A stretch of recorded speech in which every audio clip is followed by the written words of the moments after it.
কোনো কাজ না করে আল্লাহ ভরসা, এটা তাওয়াক্কুল হয়েছে? হয়নি। কারণ ইসলাম বলেছে কর্ম শেষে ফলাফলের জন্য আল্লাহর উপর নির্ভর করার নাম হচ্ছে কি? তাওয়াক্কুল। তো আপনি আপনার মতো করে কর্ম শেষেটা বাদ দিয়ে দিলেন, দিয়ে বললেন যে যা করে আল্লাহ।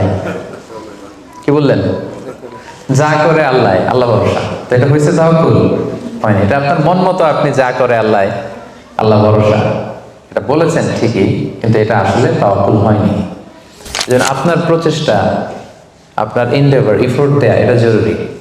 বুঝতে পেরেছেন? তার মানে ইসলামের সবসময় আগে আপনার প্রচেষ্টাটা সম্পাদন করতে হবে, তারপর আপনি আল্লাহ তাআলার উপর তাওয়াক্কুল করবেন। কিন্তু এটা বলা যাবে না যে যা করে আল্লাহ।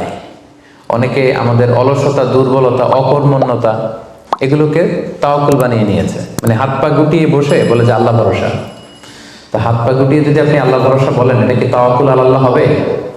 বলেন, হবে না।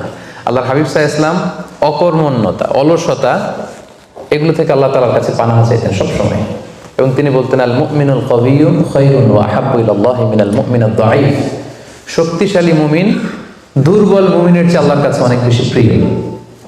শক্তিশালী হতে হবে।